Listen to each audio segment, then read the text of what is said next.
There you go.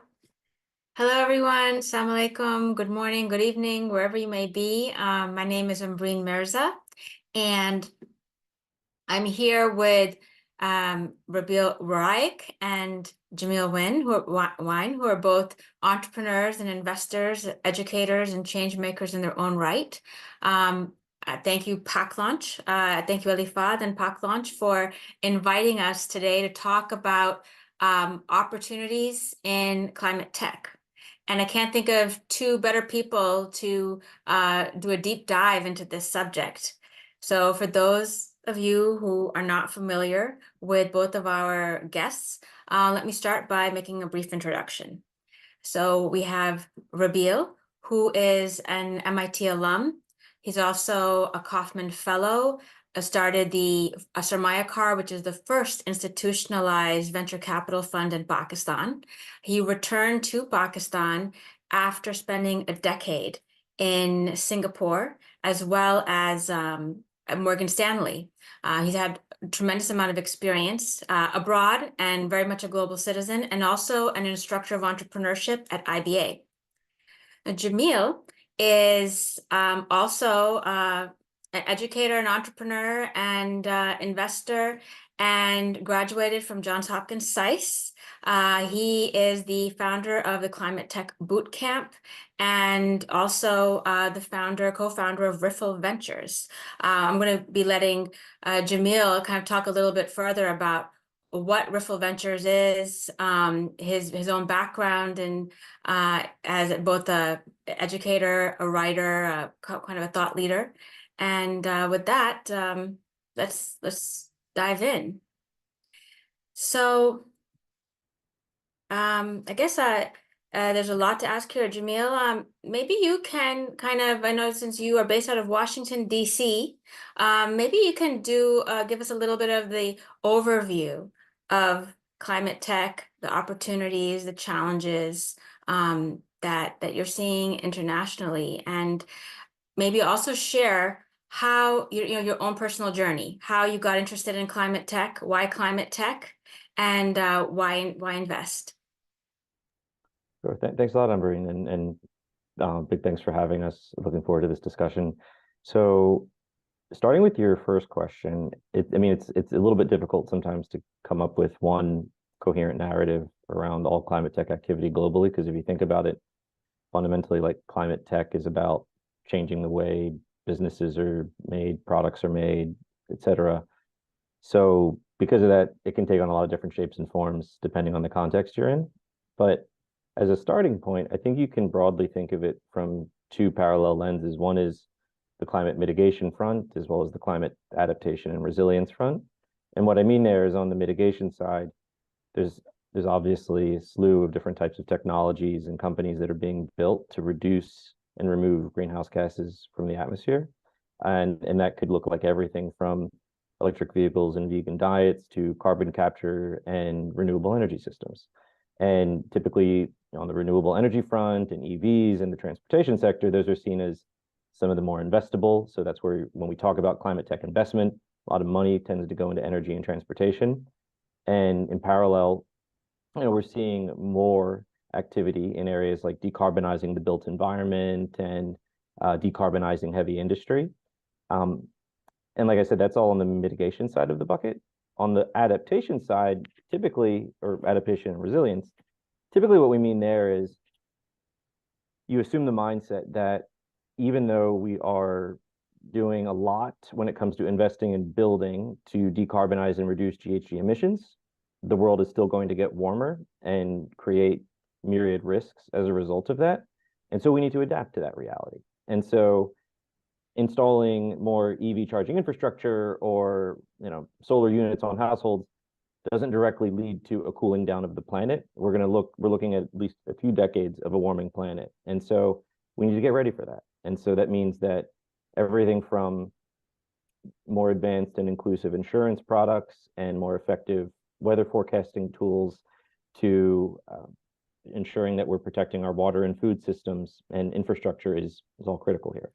So broadly speaking, think about the climate tech solutions as reducing GHGs as well as preparing for effectively a warming planet that creates all types of risk. In terms of how I got here, I started my career in the Middle East and North Africa, which is arguably one of the most climate risk or climate vulnerable regions of the world. You can think of that risk from a few different lenses. One is that obviously it's a very hot region, a lot of desert, a lot of issues with water scarcity. So the immediate term risks from climate change are very abundant. So if regardless of if you're in the kind of wealthier Gulf states or Levant or North Africa, you can see those risks everywhere. And I was just in Morocco, which is, I think, the 20th most water scarce country in the world. And the MENA region is home to some of the most water scarce countries in the world in general. But I think at the same time, the risk appears also because a lot of the countries in the region have built their economies around that one natural resource that we're trying to phase out from the global economy. And because of that, there are economic vulnerabilities as well. So understanding what does a post-oil or a reduced demand around oil economy look like is a big question mark for the region. And so I got my start there. And so I got exposed to a lot of these different questions and risks in real time and started working with entrepreneurs in the region that were in some shape or form focusing on that. And fast forward to today, I still do work on it, but get to teach it. I get to write on it, as well as invest in it and work with companies in it. So I do it all around the world, and it's a pleasure to be able to do that with folks like you all. So anyway, it was a long way of introducing myself and answering the question. So maybe I'll pause there and turn back to you. Well, thank you, Jamil. And that leads me to Rabeel's interest, your own interest in climate tech. I know you're sitting on the boards of several companies from IKEA and many companies that are outside of this sector. What is it that has gotten you interested in climate tech? And tell us about Sarmayacar's focus in this sector. Yeah, just want to start by thanking Ali and the Park Launch platform for giving us this opportunity. And just a bit of background on Sarmayacar and myself. Like, again, back in 2018, we set up what could be described as a more conventional technology-oriented venture fund. And since then, we've invested in 24 companies, a couple of which do directly overlap with what the mandate that we're considering for this new climate-focused fund. And over that period, we saw a lot of capital come into the country for early stage ventures, to be precise, over $1 billion. And we saw an emergence of new ventures that were starting to tackle climate challenges, because again, those challenges are real for Pakistan. Just to provide listeners or viewers some context, we are one of the 10 most affected countries, disproportionately affected countries, really. Extreme climatic events like the floods we experienced in 2022. So there is a lot of vulnerability, and Jamil pointed out to, like, communities getting affected and so on. And we're also coming to a point where large industries such as our textile, cement industries have to now start tackling some of these problems, because their buyers, their purchasers in the EU, in the US, are going to start asking those questions and potentially even divert some of those purchases away from Pakistan. So it's really become a national level problem, and the livelihoods that are impacted, etc. It's a long list. We can spend all day just making the case for Pakistan, but actually, coincidentally, that's an easy case to make. I would argue right now it's an even easier case than some of the other conventional sides of investment that we're experiencing. So what we experienced, where there was a rising interest in entrepreneurs picking up climate-oriented challenges. And there's an easy case for Pakistan around how it's disproportionately affected.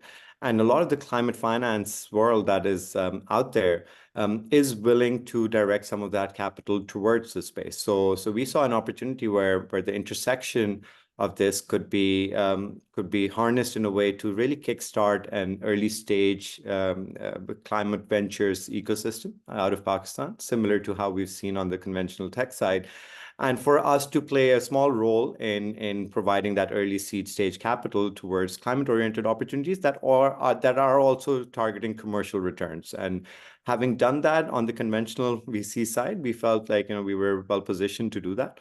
And over the last almost year and a half, we've been working with various different bodies, and including the GCF, and hopefully also with some DFIs, which we can go into a little bit more later, to try to direct some of that capital together with pushing policy and building an ecosystem of experts and subject matter domain experts, really, that can really help those entrepreneurs in making the first few steps. And that was really how the opportunity came up. And moving forward, our aim is to have a climate-focused fund entirely.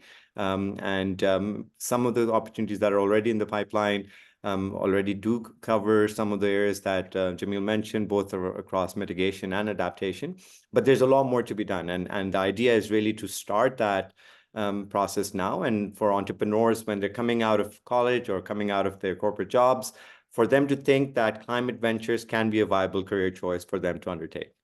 So that's really the background to how we got involved. That's great. Thank you so much.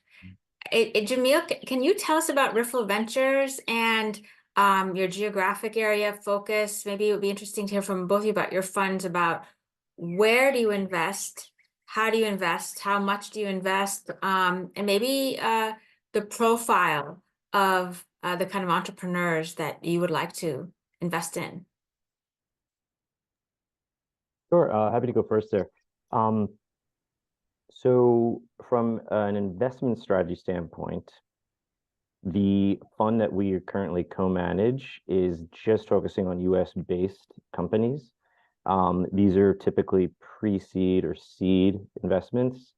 And the way that we source our companies, they have to come through a boot camp that we run called the Climate Tech Boot Camp, where we run a cohort of about 30-ish companies at a time over a 2 to 2.5 month period, bringing in experts and mentors to work with them. And then at the end, whoever is interested and ready can pitch, and we select 5 to present in person. And then from that 5, we select 1. And so we're going to be running several cohorts this year. We've actually had Pakistani entrepreneurs participate in our first cohort. And moving forward, I think that our fund is primarily going to be sourcing through that vehicle or through that strategy. But Riffle has a couple other functions beyond just the fund that we are managing. We also have a venture builder, which basically means that we are identifying kind of gaps in the market that we think we could fill because we have operators and experts and designers and just generally talent that can put a business concept together. And so we have one already that we've been building. It's an agriculture robotics company focusing on specialty crop farmers that can benefit from using simplified robotics. There's massive shortage in labor when it comes to the agriculture sector, particularly in the US, but I believe worldwide as well. And obviously, labor is critical to maintaining resilience on farms, and farms are critical to maintaining resilience in society writ large. So we think there's a good thesis about it. We've already received investment in it from a group called Elemental Accelerator, which is a climate accelerator based in the US. And so we're going to keep building out the venture builder arm while we continue to invest.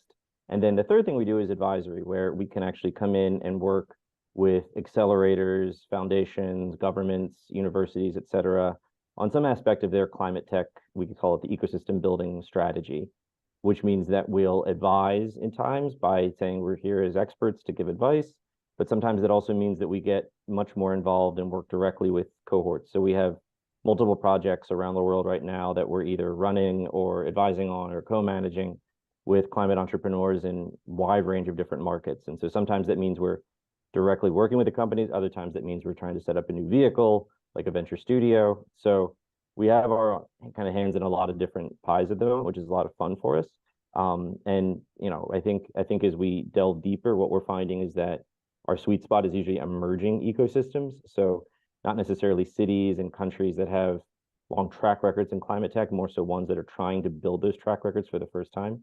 So we get particularly excited in the emerging market scene, as well as this, an emerging ecosystem in an OECD country. So we do that work there too.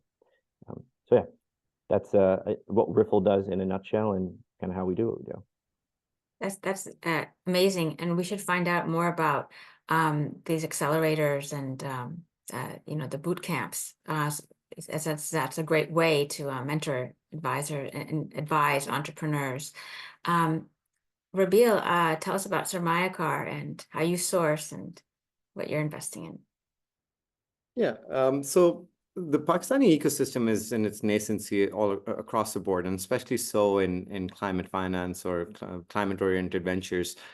What our fund is looking to do, it's in combination with an accelerator program as well, which is going to really take idea stage companies and provide them, in some cases, R&D funding, but in some cases, just basically initial funding to get to commercialization effectively. The idea of the fund is to then provide them with a little bit of scaling capital so that they can go out and prove their business model, hire the teams, and then hopefully at that point, we can also engage some international development-oriented investors to provide them additional funding from there on.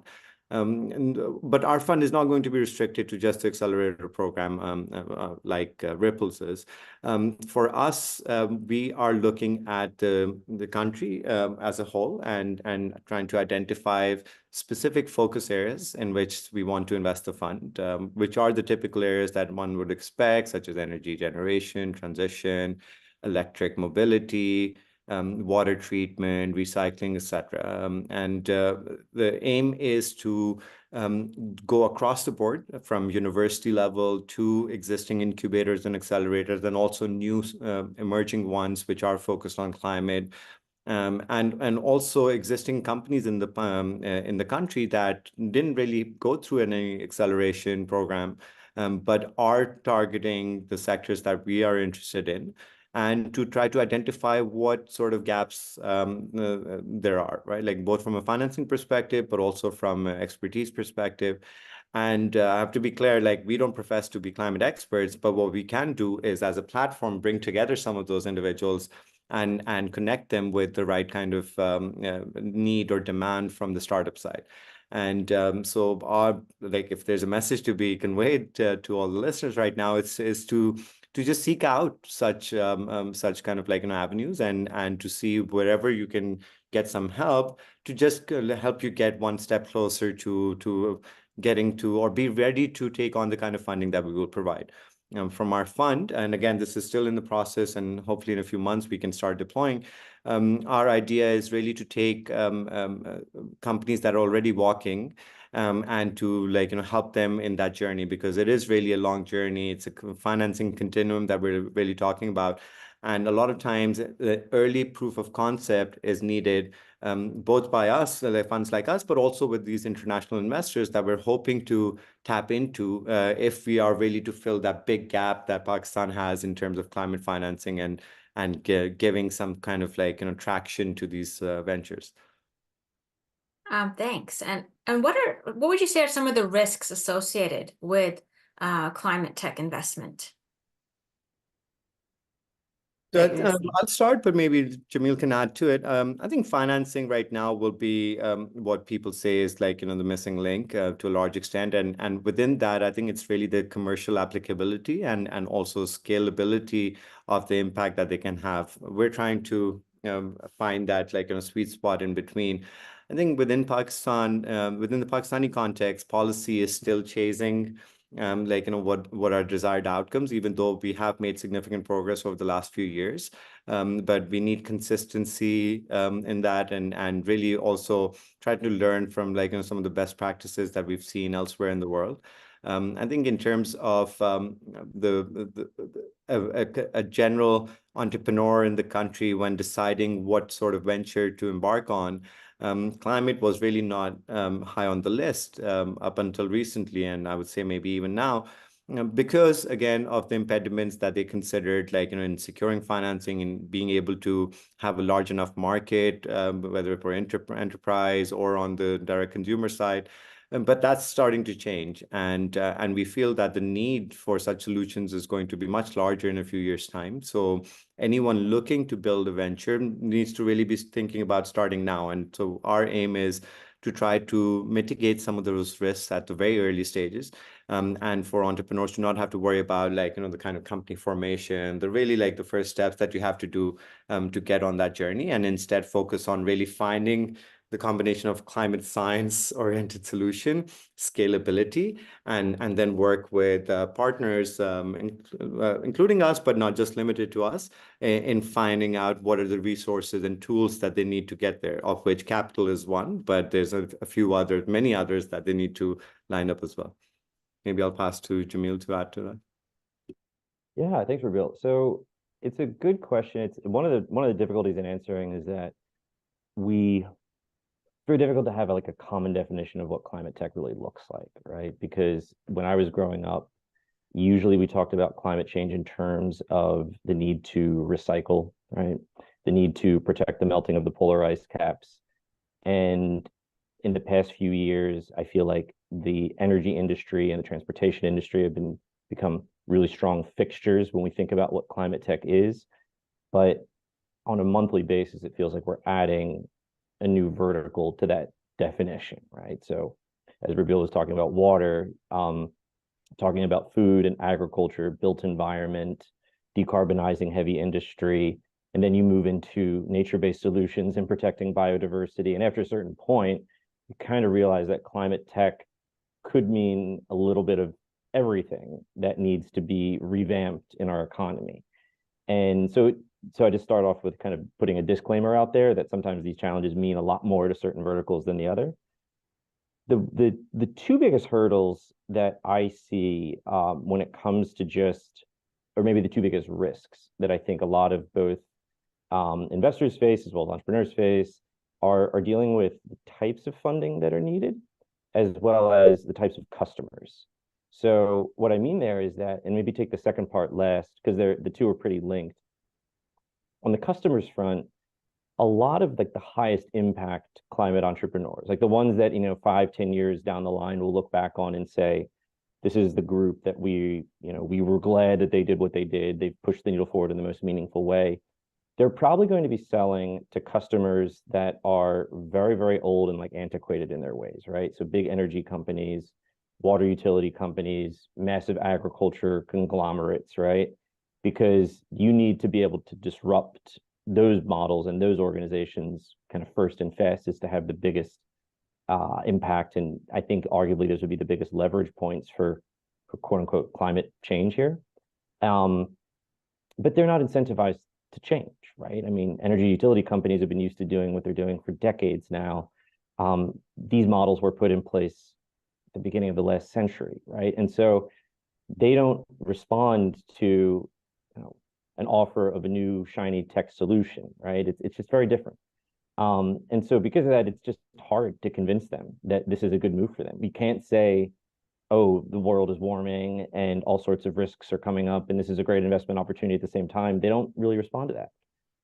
The other risk that comes into play there is the timeline for growth and returns. A lot of venture capital, I think, became so popular because of the software movement, right? Mark Andreessen saying that software is eating the world. The same is not really true for climate. A lot of these technologies are hardware based, they're R&D based. We think of, success stories in climate tech as Tesla, but we forget that like decades before Tesla was even in existence or Elon Musk was around to be the CEO, like people have been doing research on EVs for like half a century, right? Like large vehicle manufacturers, universities, R&D centers were trying to crack this EV code. It's not a new technology. It's just we only recently figured out how do you commercialize it and make it interesting enough for people to buy. So hardware behaves very differently than software. R&D behaves very differently than other types of business models. And I think because of that, we're kind of in for a long ride. And so the winners in this space are going to be the ones that know how to manage hardware risk and work with companies that are very R&D intensive. That does not mean that we shouldn't be investing in them. It just means it needs a different investment strategy, right? And that means we have to think very broadly about how we fund solutions here. Thank you. And just to add to the point that Jamil raised, I think he hit it on the head. Returns are going to take longer. They are also more uncertain, particularly if we take context of Pakistan, and just the capital intensity of some of these is also very high, right? Can we get enough capital flowing to the sector to be able to get to a scale where meaningful impact can be made. And a lot of these still do remain questions. And I think that's also part of the reason why someone also pointed out in the chat room, is there enough of a pipeline of such opportunities emerging? And I think I'm being honest right now, it's slim. But the hope is that as more and more financing avenues come together, more people are going to take up that challenge. So we can accelerate based off of the learning that we have from other regions and ecosystems. And our hope is that what our fund can provide and other similar funds that come up will only be a small portion of what totally gets invested into the space. But someone needs to start, and I think that's where we have enough reasons to start now. I think there's no denying the fact, like, we're quickly moving to a stage where it will be irreversible. We are aware of the impact of that some of the industries that are existing in Pakistan. And so we need to all come together and make a move towards it. And hopefully in a few years' time, we can be talking about different topics rather than how do we start an ecosystem around this. That's great. Given that your goals are very much in line with the UN development goals and that of other DFIs and policymakers, can you speak to some of the partnerships or opportunities that may exist outside of your traditional venture capital fundraising? Jamil, do you want to start by giving an overview of what are some of the climate financiers out there, like the kind of bodies that do typically finance these? And maybe I can add a little bit of the Pakistan context. Sure. So it's it's a little bit tricky to find like a common category to put them all under, right? Because on one hand, as you said, Ambereen, there's certainly clear alignment between World Bank's mandate and the SDGs and climate targets that nations have set around the world. But at the same time, those goals are so broad and they don't have any accountability around them. So there's no accountability for if we achieve the SDGs or not. And they're defined with so much room that pretty impossible to find any group that wouldn't align with them. Goldman Sachs can say that, we're perfectly aligned with the SDGs because we wrote climate on our fund, right? So I wouldn't necessarily use those as a framework to guide efforts just because there's a little bit too much wiggle room in them, I think. And I do think that's actually, and I don't know if they do justice really to defining kind of what the targets and the goals need to look like here, because at the end of the day, these organizations operate very, very differently from one another, right? Like we'll say, oh, IFC and USAID, right there, you've got two dramatically different organizations, right? IFC needs to generate a return. They have to keep pace with market-based returns. USAID does not need to make any money at all. They get lumped into the same category because they have a mandate to have developmental impact around the world, but they're not built to do the same thing, right? IMF is not built to do the same thing as KfW or FMO, right? Like these have dramatically different goals and they have different risk appetites and they don't usually play well. I think as much as they like to talk about how they can easily fit into the private sector, it's a different language, right? And so when we go in saying climate's going to lead to venture-like returns, there's a community that believes in that. I have conviction around it. I know Rabeel has conviction around it, but that's not what gets the World Bank up in the morning, right? It's not what gets the UN up in the morning, right? So I think it's important to acknowledge that, yes, we have a massive population of capital providers, but they have very different mandates and risk appetites. And I think that's one of the big hurdles that we're facing because we're expected to play with the cards that we've been dealt. And those cards aren't necessarily, not to get overly eloquent with my analogies here, but they're not really from the same deck, right? And so because of that, I think we have to get super creative, but also put very realistic expectations out there. Because there was an article that came out, I can share it in the link here. But basically right now, all of these groups, by and large, are just reallocating their capital to climate. They're not necessarily freeing up new capital to hit those targets of 10 trillion a year. We can't just reapportion the budgets, right? We have to remove subsidies on harmful industries. We have to launch brand new funds. And that takes a lot of time, right? Like you don't just snap your fingers and $500 billion in fresh powder or dry powder appears, right? Usually that has to go through several years worth of fundraising and alliance building and a lot of mistakes along the way. And so to get to filling those gaps, we have to rely heavily on DFIs because very few organizations in the world have budgets and kind of an AUM, so to speak, even though that doesn't necessarily the language that they all use. But at the same time, they don't move quickly, right? They're not built to move fast. They're built actually to do quite the opposite because a lot of their clients are governments. And if you think about it, governments do not want to move fast. And sometimes for very good reason. When we're talking about climate risk, it feels like it's for all the wrong reasons, though. And so I think we have to set very realistic expectations and have some frank conversations like, okay, well, who is actually good at doing what? And what's a reasonable timeline for them to be able to do it in? Because the timelines that we've set around hitting 1.5, or sorry, staying below 1.5 by a certain year, like that ship has kind of sailed. And so I think we need to have a hyper realistic outlook on what these organizations are capable of.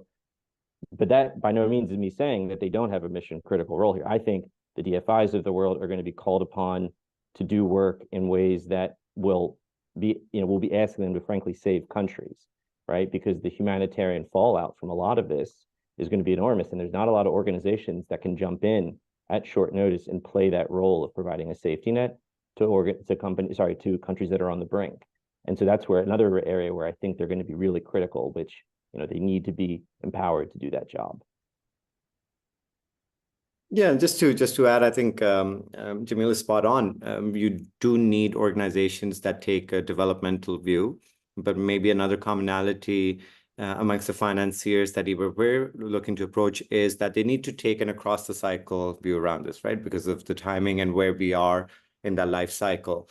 And we need to solve for the returns in addition to impact, right? So that's where it gets trickier. And we need to be patient around this, but at the same time, we need to start moving quickly. So that's really what we're trying to triangulate. Along with the DFIs, there's also bodies like the Green Climate Fund, which we can really be the catalytic providers of capital that can then hopefully also get some private participation, private investors interested. And as we move from development orientation towards more private enterprises or investors, we have to then target more commercial returns. The more we move towards that, and where exactly it's going to land is a question mark, not just for Pakistan but also more globally. But as Jamil also pointed out, there's some of us who do have conviction that can be achieved. There are some global examples that one can speak about. But as you see the need in the market, in a particular market, you do expect that the returns are going to be there for the capital that gets invested to meet those needs, provided the business models and a lot of the learning and the pain that you have to go through can be built upon, and you finally end up with a solution that can be scaled, is economically viable, and is built with this whole scalability in mind. But Jamil is spot on with his response. So that leads me to my next question. What can we do as policymakers, as activists, as philanthropists, as entrepreneurs and stakeholders to enable investment internationally, regionally, locally? I can take a stab at that, and then if it's okay with you, Rabeel, and then hand over to you. It's a multi-trillion-dollar question, so I'm not going to be able to give probably all the right answers, or hopefully at least I'll tick some of the boxes. But so that's my disclaimer up front. Everything I'm saying could be up for discussion. But I think let's assume the lens that you are a policymaker in this era, right? And your work in some way, and let's say you're mandated to think about climate, right? So not, if I were to use the US as an example, we have obviously massive government, many different secretaries of XYZ and undersecretaries and deputies, et cetera. And a wide range of strategies and agendas that are at play on any given day of the week. And so saying that asking somebody to start thinking about climate can almost seem like you're requiring something brand new of them that they're just fundamentally not prepared to do, right? I think that if you were to put yourself in the shoes of that type of leader, then on one hand, I think the first recommendation for me is always think about climate as a horizontal rather than a vertical, where sometimes from an investment standpoint, I'll say, well, climate tech as an asset class, which means that it's, like a fintech or an ed tech or a health tech.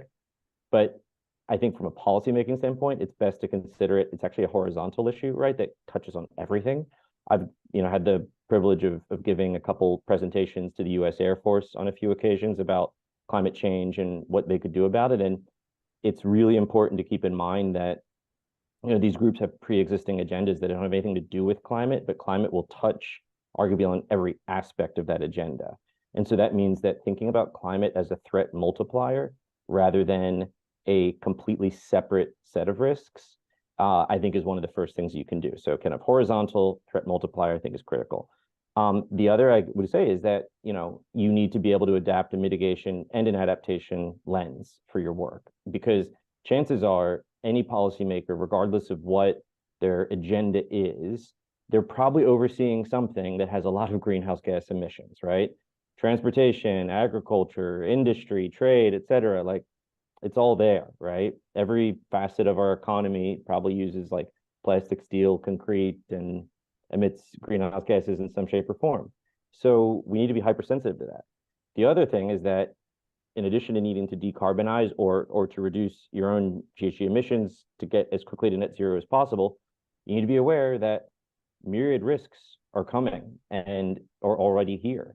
And no matter how quickly you reduce emissions, you're going to still have to answer some very, very critical questions that could be tantamount to your own survival, right? Like if you don't have water, it doesn't really matter what EV you're driving, right? Or how quickly you're decarbonizing. And so there's going to be these fundamental risks that I think any policymaker needs to be aware of, that their responsibilities do not stop and start with the GHG agenda. And it has to be focused on building resilience, because that then moves into the territory of them being responsible for the well-being of their population, right? Making sure that vulnerable populations are protected, but also other segments of your population have access to critical resources that are needed to protect them. So I do not envy a policymaker in this era at all. I think it's probably the hardest job in the world is going to be somebody that's tasked with navigating the different sea of climate risks. But at the same time, it's a massive opportunity to rethink that the role that policymakers can play. And I mean, think as much as people like to lament government, and I've caught myself doing that too at times, like they're going to be the ones that are going to get tasked with moving mountains here, that I don't know if other groups are going to be asked to do the same thing. In some ways, people like Rabeel and I have the easy job of working with entrepreneurs, which is a lot of fun. But the governments are thinking, okay, I have to prevent systemic risk to my population, which I do not envy them at all for that, and wish them the best and offer my support in any way I can. Yeah, brilliantly covered by Jamil. But and I just want to emphasize, like, that challenge is even more pronounced for Pakistani politicians and policymakers, because we're not large emitters of GHG in itself, but there's a much bigger risk that we have around adaptation needs and resilience, like food systems in the country, our agri system, again, water scarcity, water treatment, etc. And we're going to face many challenges, which are already starting to come through. But what we can do is really, again, as Jamil pointed out, in everyday thinking, we need to start giving importance to what climate change can do to our businesses, to our communities around us, etc. Play a small role in helping prevent further emissions. But really, my plea is to, like, the talent out there to start considering going into this sector, to taking up one of those challenges and coming up with solutions. We need local solutions to local problems, and we need to find them easy ways to fund them. and hopefully make the solutions scalable enough that maybe they can also go beyond our borders and be an source of export for the country as well. So really, it's about like, not putting climate change agenda on the back burner. And while we do have a Ministry of Climate Change in Pakistan, many of the other industries might or ministries might be arguing for like, higher importance to their projects and initiatives. But really the comment around thinking of it as a horizontal that touches pretty much every single industry that we come across is the way to think about it. And hopefully we can continue to build on the momentum that we've garnered over the last couple of years. That's fantastic. And it leads me to ask you if there's a case study of a company that you could share that's a solution, that is providing a solution to this crisis. Yeah, maybe I'll take that, because this is a company that is that has a Pakistani founder. In fact, this was going to be like the third participant on the panel today. Unfortunately, is under the weather.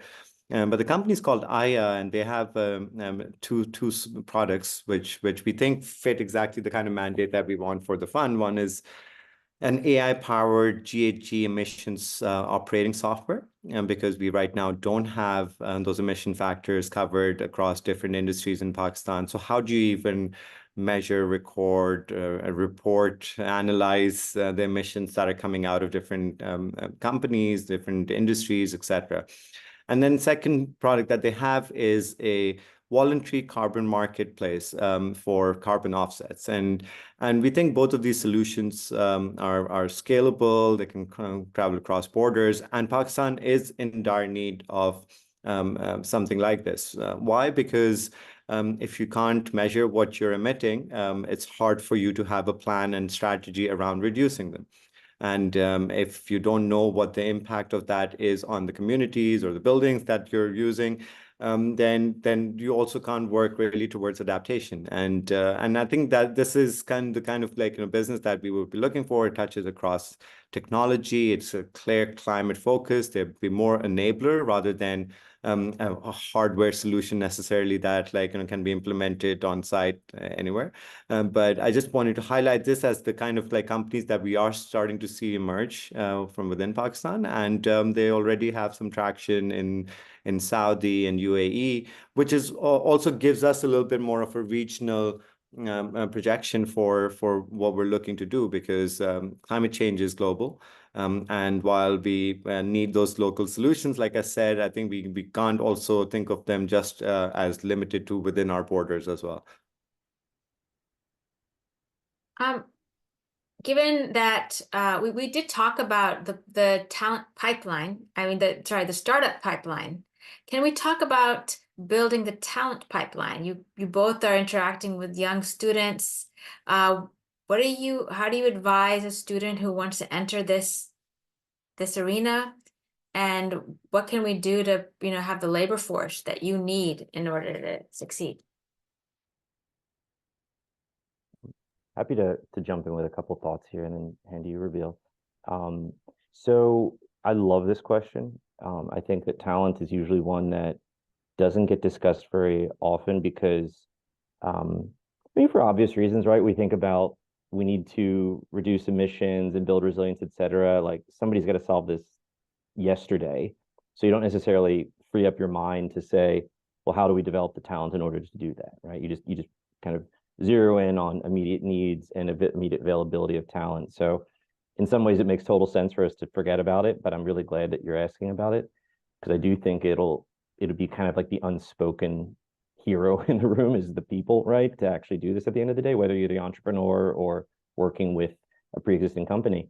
So I think there's a few levels. So, climate tech will enable both blue collar and white collar jobs, right? Like we will need those, high paid executives, builders, seasoned professionals with many decades of experience to step into roles at climate tech companies, or step into roles in incumbent firms and help lead them into, not to sound overly poetic here, but lead them into the next chapter of their existence as a decarbonized and more resilient company, right? But at the same time, when we look at the numbers around how many jobs are going to get created or how many jobs need to be created for, let's say, renewable installations around the world, I mean, it's tens of millions annually, that at least some organizations are saying. And so after a certain point, there's only so many leadership roles, and you need people that have those hard skills that are built in, engineering programs or even vocational programs to install, and maintain. We talk about talk a lot over in the US about installation of heat pumps, right? How we have a dearth of people that are ready to install heat pumps. Those aren't necessarily glorious jobs that, get, access to equity and ownership in companies, but they are absolutely essential to making sure that when we say the green transition, it happens. So anyway, I would say first, let's think about this in terms of blue collar and white collar. When it comes to getting more founders, right? Because if we think about the numbers of new technologies that still have to get taken into the market, founders with deep technical backgrounds are important, but also founders that know how to sell, right? We often forget of how much of like a sales game climate is going to be, because we don't have the luxury of, like I said earlier, selling into companies that are really excited about working with climate tech. It's usually the opposite. Incumbent firms that are not used to being disrupted or thinking differently. And so people that know how to get in the door with that massive energy utility companies, or, that know how to get into the door of Saudi Aramco, et cetera, I think that's going to be a really critical skill set. And one that we try to solve for at the boot camp as well, as an emphasis on market access and sales. So I would also really play up that competency. But I would love to hear Rabeel's thoughts on this. Yeah, I think you put it correctly, and I'll maybe rephrase it in another way. This entire movement or opportunity will have one biting constraint if it does, which is going to be talent, more so than even capital. I think eventually capital will find its way if the opportunity is interesting enough, if the returns can be generated, and also if the impact can be made.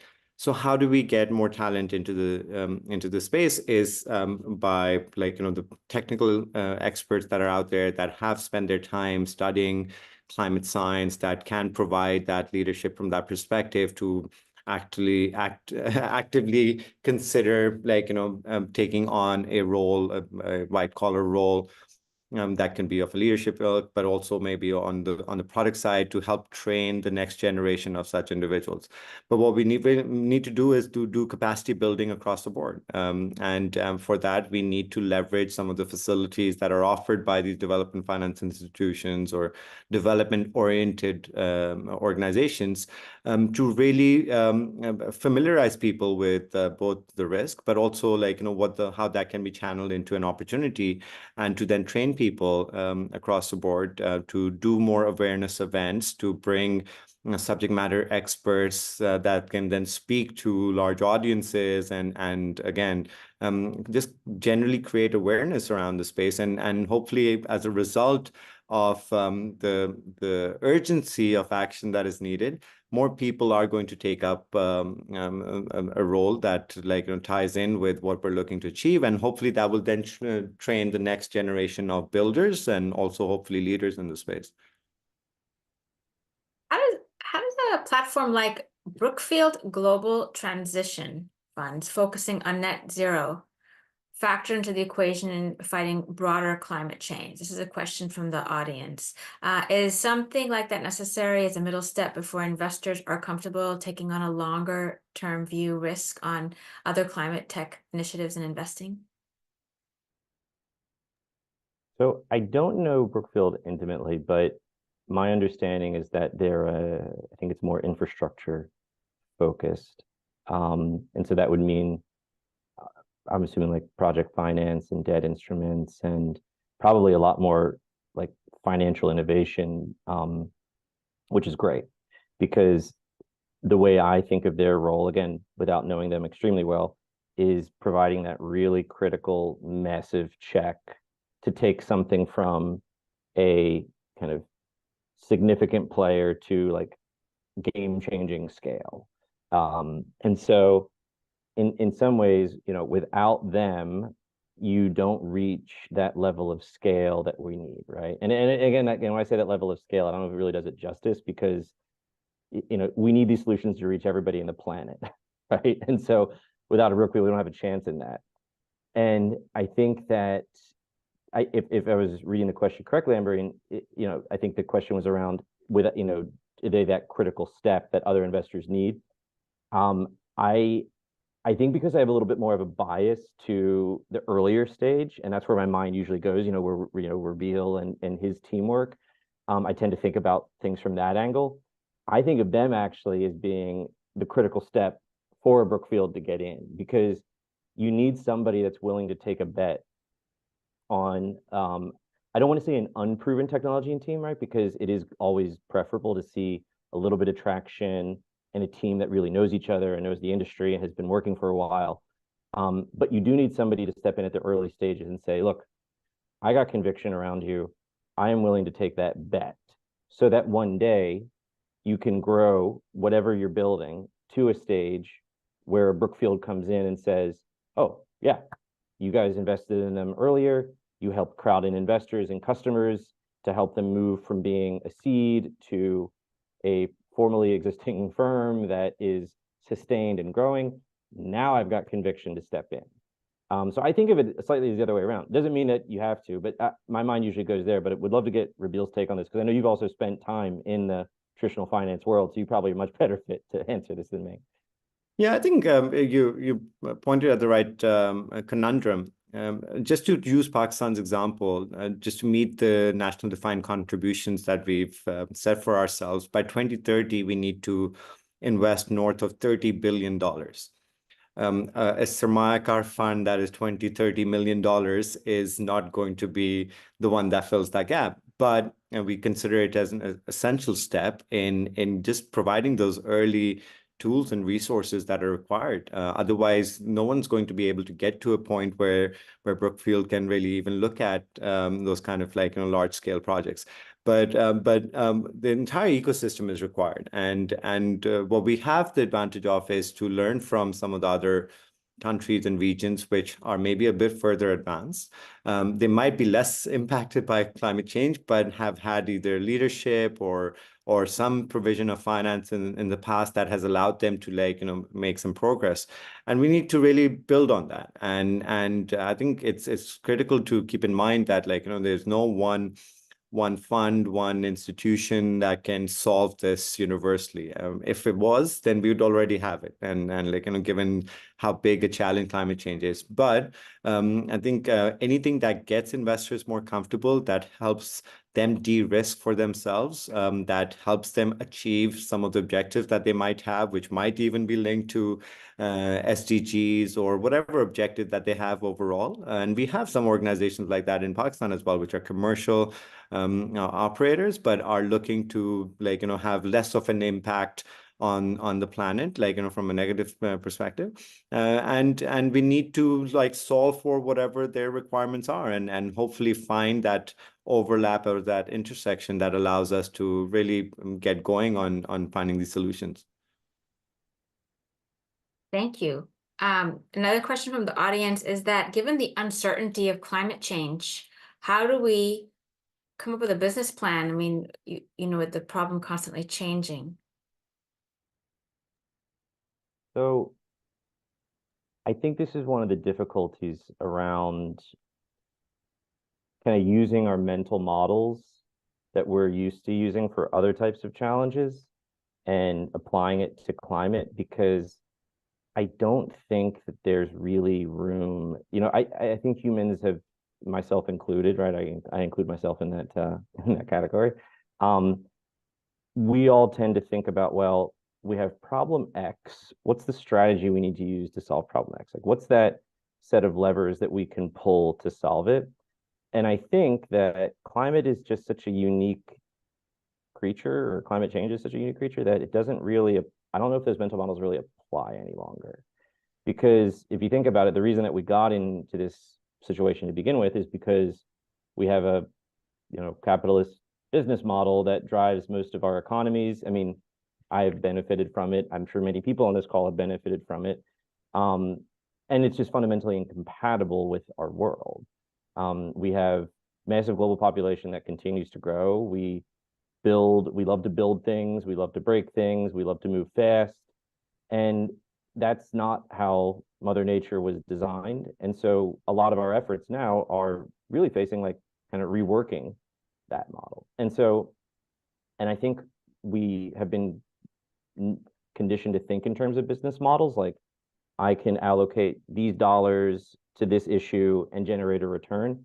A lot of things around climate are not going to generate returns, right? When you have, a desertified agrarian society, you have to migrate and leave probably. And that's happening all around the world. There's going to be upwards of 1 billion climate migrants. Like, I don't think you really monetize that.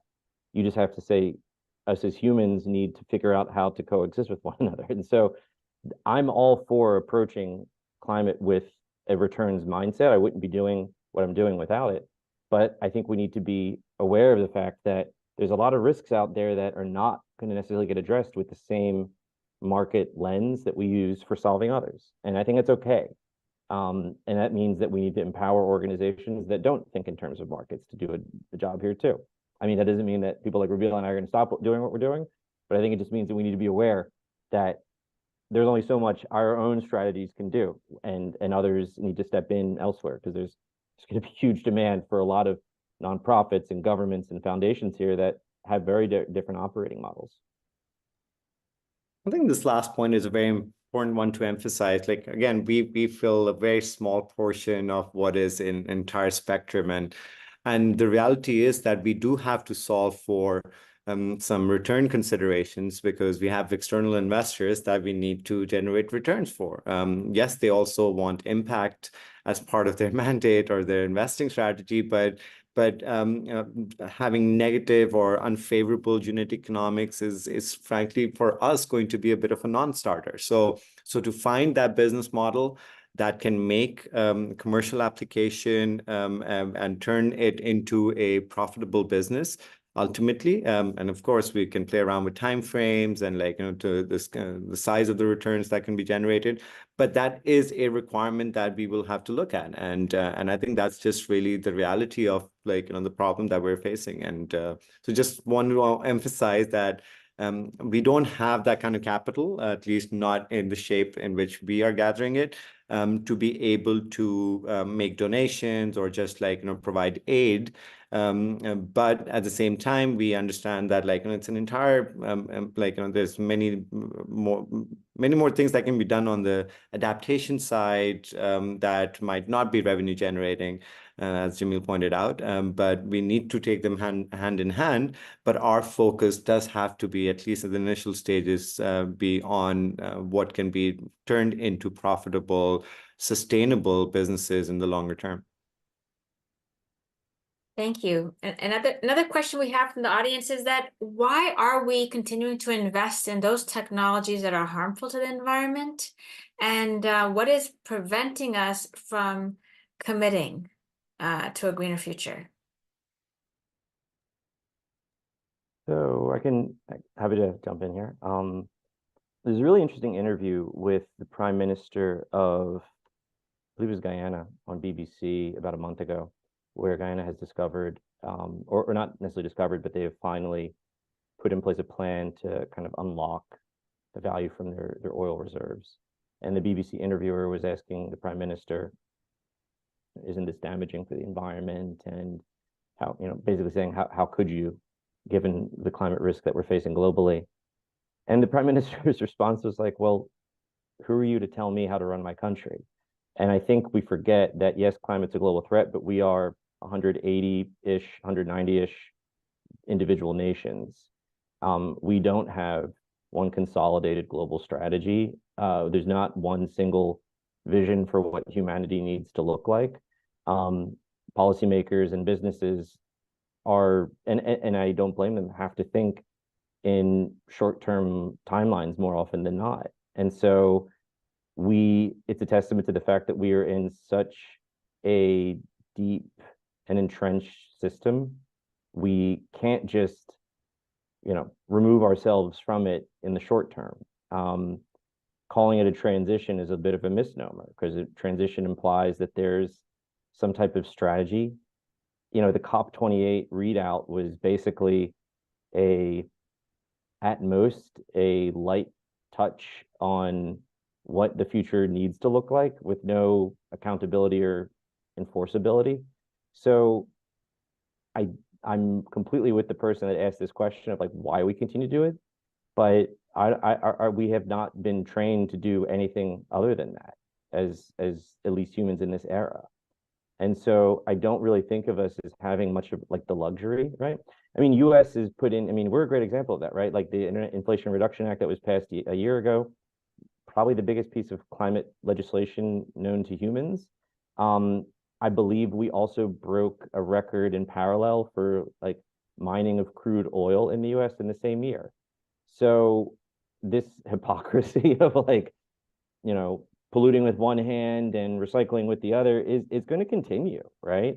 You know, Saudi Aramco has been putting more money into decarbonization efforts and launching, I think, a venture fund to invest in the green transition, but they have a country to run, right, in parallel. And we can't have it both. We can't expect countries to just abandon their growth strategies overnight.